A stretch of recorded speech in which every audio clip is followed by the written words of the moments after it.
O le saunoanga a le fionga le sa fapito fia mena o mimata a fa o le taitai wa mai a ina ua le manu ia ai lana tau mawhainga ia mo se isi pae inga wha au e tau ala mai whainga whiwhilinga le atunu ia ele ngata sa ia wha malo ele ngata sunga la au de mali toa sa ia wha malo foi ele sunga tula epa ia marisi vaenga tau alea e muria ia ilana saunoanga ile kilipi lea ia o lana wha afitai tu sa foi o le avanoa sa ia maua.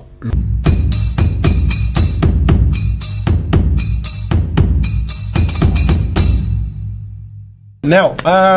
finally, le ataua. Yeah. O lea wa ave le whamanuianga. Oi. A le tamaitai pare mia tausi. I le sesunga, i le li i pale mia whiriwhiria. Ingo, ki anga so sumalo. O se toe... Amangia ia, so rea. Ea mana ia. O le avatu se toe whatepa lea. Ea i le auli ana lela. I le teimi na saunoa ai matalia uma walanga kaku kari po o se tūlanga whamanuia ia po o se tūlanga tau whawhengta ia au si mai alau whawhonga rela ato e vatu ia ona whaasawailea whamalo i taitai o vaenga whaupuwhai sao lato taimuaina por kalame ma whaalau iloa au lato vaenga whaupuwhai awale filifilinga ale atunu fa malo fa aftai le fa totoa o le ua au mai le unga o le fainga palota ua ausia ele vaenga fa upufai o le fa tuatua i le atua sa mo ua tasi le fainu mera mawalunga o sui o itu malo ma o te taufi ia fai lea mo tatou Lau fionga la uli mani toa, fa malo le taupati. Lau sunga tui la epa, fa pea taitai o isi vaenga fa upufai ile nei fai ngā palota. Fa malo le fai o le faiva. E le fai ngofie le sailinga mafua le lei, mo Samoa. Ai mai se tūlanga fa taitai o le malo, ma le fono au fai tū la fono. E sa ili le tō whawhetālai, ma le moe whetūtūnai. Ai lautua i le poto mai le atua, e whaafoe ai le sā o le atunu. O te whawhetai le paia mawalunga o Samoa, sa whaatino o lato wai atatau e pālotaina sui o i tū malo. Whaftai le whai malu o lau o tau whaipa. E le iai se ngā se, po ni bevesi na ali ali mai le vai aso o le palota. O le whiriwhilinga o no foa o i tu malo. O lo ta oto i la o tau whato whala inga. Ma o ai lava ua o tau tusi au iai. La tau te mo mia, la o tau langolango. E una ia whatasi ati nae o i tu malo, male atunu. E le ititi le whawhitai i le fionga i le komisina o whainga palota, malona o fisa. O le au whainga luenga ngā lulue i whale palota.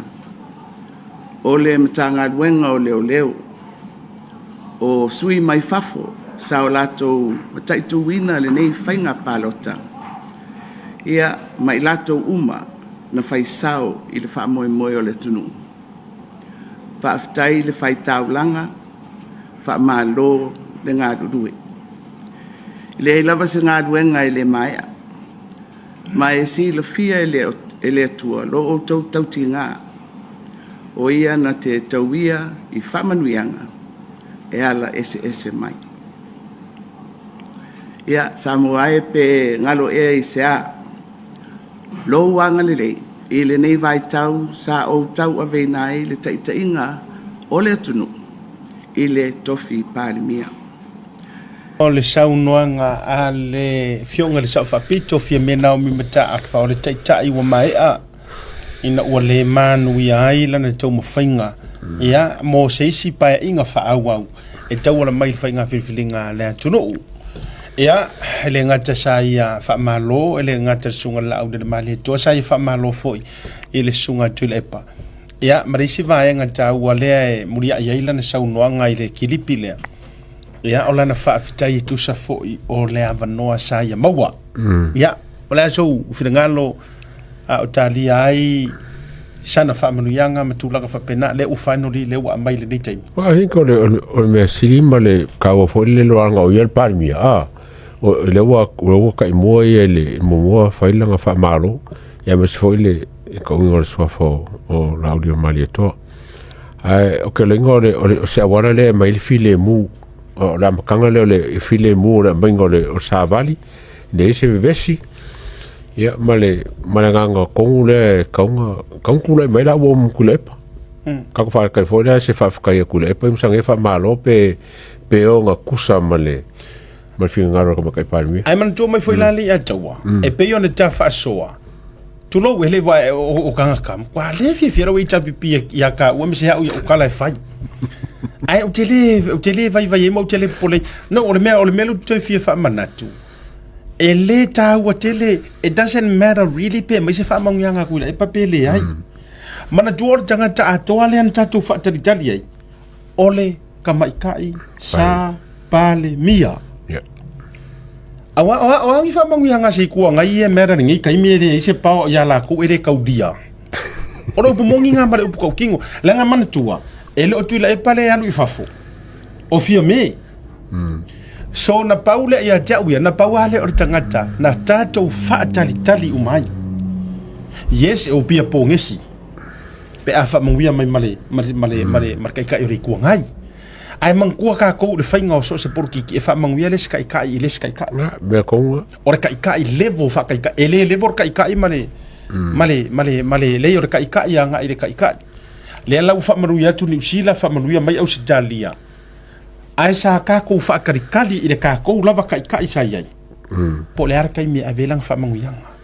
ne la fai ya pe se o la so lo ma ko le ngo fa pe fo le ba fa rai ya a ku se si ku ye le vo ye ku le pa ma la uri kai mi no le vo le a la uri o le fiona sa fa pito no ta to voi me sa o le levo lea e whikaui pau o te lofoi na pau ahale o le tangata lana whaatari ai le sunga le lauli le mali toa sunga leo i sona leo au vaku sanga whaamanguyanga langa i peia o le mori ngā fua o le fisidi o ailanga ua le fua le are ka unga i meo mori ngā fua o le peton nang o la ka longa ngang whaifo i asoi si ponga o le tangata lana ua le fua ele i ua e kuila epa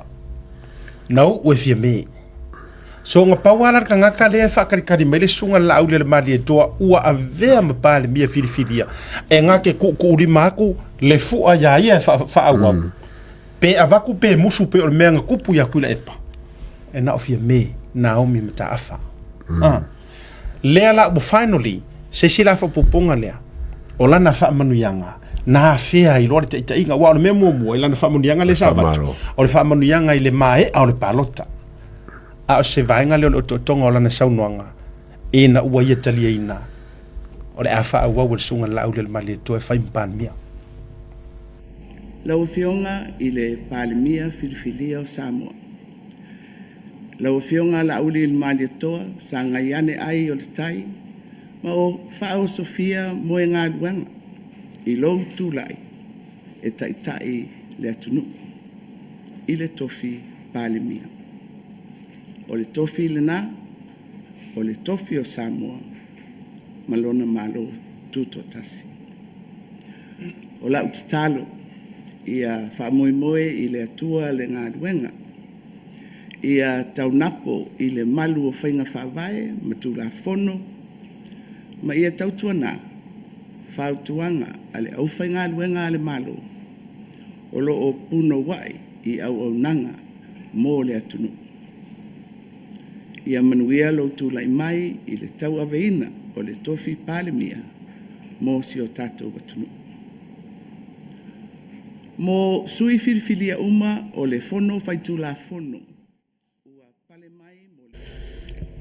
ia lena pale mia filifilia lena tonu ke longa la fato ne o fetu la ngol sunga la ule maleto e fa pe e le tau fia ni mea a olae wa atoa le leilo na fia leanga ore koe puru whangoka ke lea e atoa ai lana tau mwhainga malana le wingo lau tala ave se ia o tato manatu malagona marife lau toa ai but finally o lea ua malie le loto o lesa awalanga le atoa inga ua whaakua kuwainga a maise whaamanguyanga no tatatalo ya ua ne itoe soa le musua tuila e paimesi parko karua ia ua ne itoe repeat mana tua o mate matenga umana sa yai o le ase mea le la akau o le ase vaenga e o tatu wa vai atunga wa kusi mai e observa o morianga wa umangima mea alea e ngungu wa fia me ele ia se tala nga o kuila epa ua se kai ka linga fo a mesinga o me se kai minga kele acknowledging ai fia meus palmi ele na mana tua fo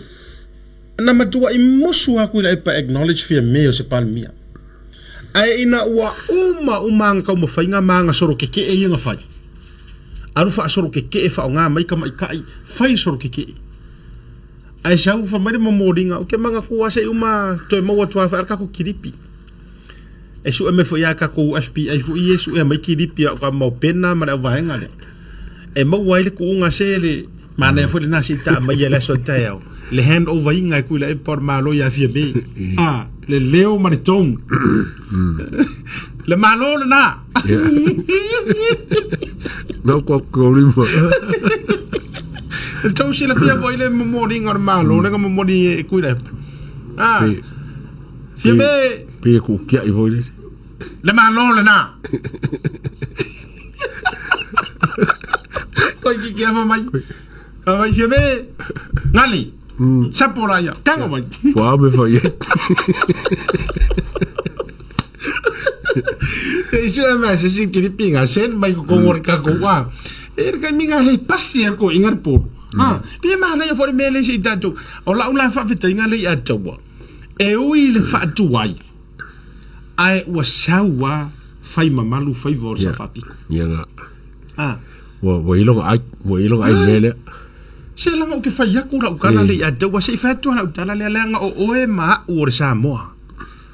nga paua le o le mea i le o langa o le Samoa mana tua mai o le papalangi black and white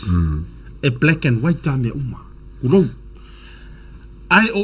o ke fa afekai ai e le ngaka o loka o kor kula fongo le atawa ai mare me tau o le va mare fiava ta ta ko Samoa se e ui mangalo a mea uma e le fa pe ila a mea ngoi mangalo nga kafile ila lor ka pe kor ke lo mea le ai a le wingo le fa matalanga se o ka ko e sufi ale loko e sufi fo i le ki nga e u ku fia fo o nga o le kaimi mare mea e kupu ai ma le leo le ki oa fo mai e upu o le kusi se o le kali fi le muea ni liu e se le pari le ki oa fo mai o le tali fi le mu e li liu ai le ika a o le upu fa ki nga ia e papa i roma va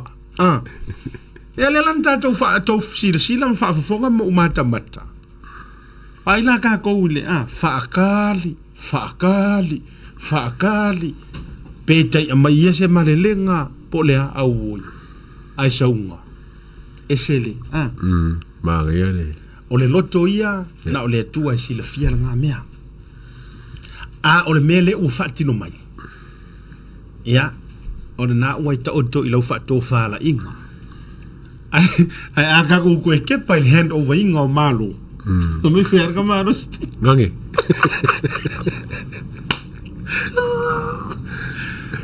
que me ele livro ko inga por fia me e por fast na ka ur ka malo le malo le nali le livro ko malo wa fa di ai fa mai markala ole amata o mai mau te ngai e fifu pasenge ore ngai ko lima se la pasenge lima se la pasenge la mako mai ngai o wa kinga le fa di ir kamaro lima se la pasenge ore ngai ko inga a ore ku unga ngala fo le malo ma le la fo ngor paremia fime le malo ngali se ko i kamalo so far this is or was the moment nga kako whakarikari ya tau awa tau te papole fua tele tātou sto ina tui le epa no le winga o utala tu upe ia sa ori konga tuku ia tu upe ia e alu e whaia na whaamasinonga tu una ia o lea fo i lawa ta vaa ia tu le ataua o lea wo whaamanino mai e fia mei lo lato tūlanga i te tonu o le pāle mene. Le la tato atu ai, le anga e ka ua ia, sila whaafafonga, ia e tali ai le telo nisi o tato fesili. O le ua whaamangengo a fia me, lo lato tūlanga i te tonu o le pāle mene, i le teimi e mai ai le whaatautonga, uma o lato. Ia, marka unga fo i o la kongo o le pāle mene, o se melo whaafafonga.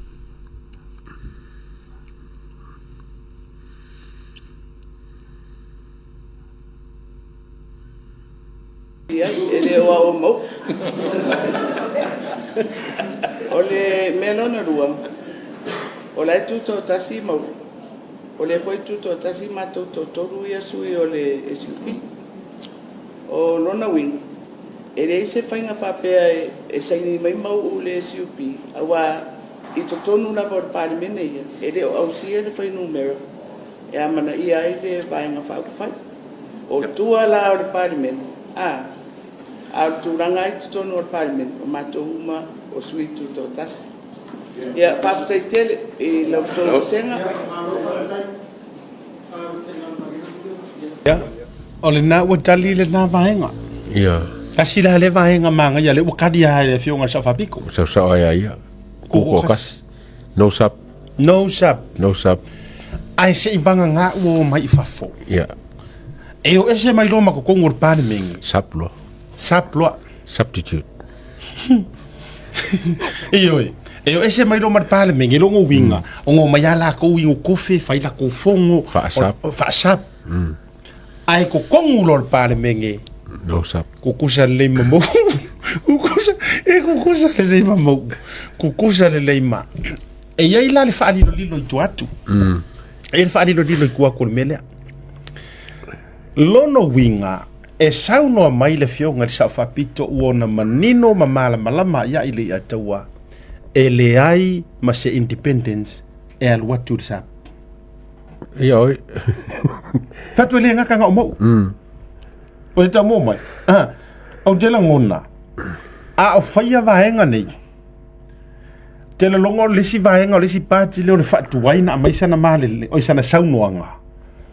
te loa na tau ala la fale tua le le kau mawhainga pe o akur ko wha mangua mai wha ia independence ono a joila ia whapopo ma la tau tolu ma waila ia la tau fitu ede akora ma se koa o le chapipi ede pai sui mali chapipi ai lono winga o le wa uma tau mawhainga wa silinga tali ise ia ole ala na le o tari sa o vela le kali la wakari ma o mauti no fo ia I tadi a fia me e o ia mo uele hadu I ne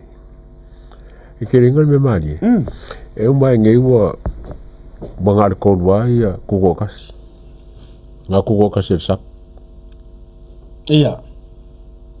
o mo fa tala now ele o se mea mauti noa ai na ona vatupea le anga o fa tala ia le atawa o mele au mai to tonu o ainga mai tu malo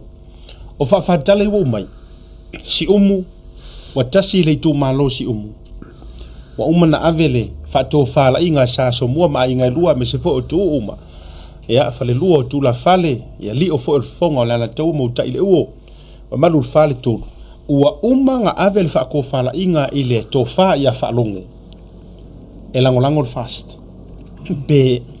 e alu le fast po le alava la pe momoli le fast pe kuku o kasi ai langolango le malo o le alava le fainga o le information sena le wa mai ai momoli mai tau ainga o le sunga le faipuli o matou fo ye sa taua ma vai singa no lua le nama le laina le tau wa ta oto le tofa ainga ya mai se fo la ingo ma vaenga fa sa taua ma fa ututanga ya le lunga tu lunga fo ifanga sam papa sa taua o le tofa fo ina e mo o il fast ya sa waila ma mo fa te ta in ya o le ana wala varkalia ar sunga ka mai e ka umai ai e le ai fo ila mo yo e re fie ko ka se fo ba e ka wanga o paki ia wala nga ale yo lango malo e sa ora nga no school before fa mangu yang yo e le pela ba nga e sa pele mfenga e le mfenga so se me langa ko sa party ele ma faila e le mfenga sui ba nga mfenga sui la ko ka si momu ai na pau le vaenga la tau te faia olo la tau leo ma le la tau palota e lango ai le pasi e ingo se pakeki pasi e ingo ke unga ma suingo se kula fongo ma me fa pena na pauna le vaenga e fa ilo la tau lango le fainga malo pe a tu sai ma le la tau fa to fala inga tu malo le to lono winga la e atangia mai tu atu o le fa o le saunoanga le ale tamaita pa le mia tausi wa dili ai ona matuani niva papa street kwale ya savongo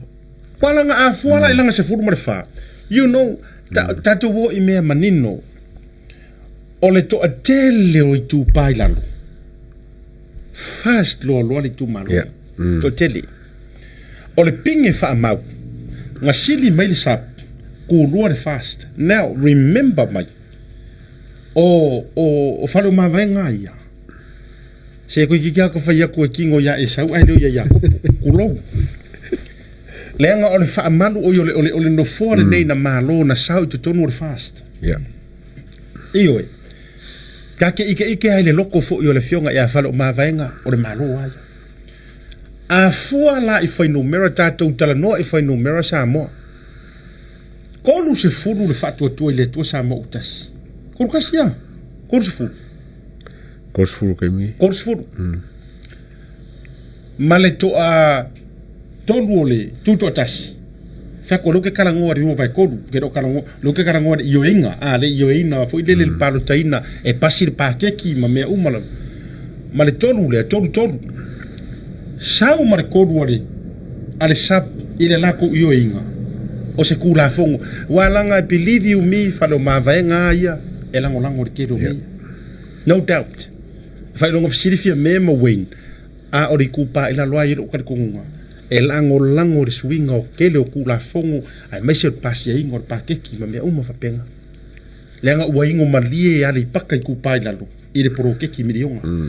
kasi lea iku malo nga maua mai ali poti le ataua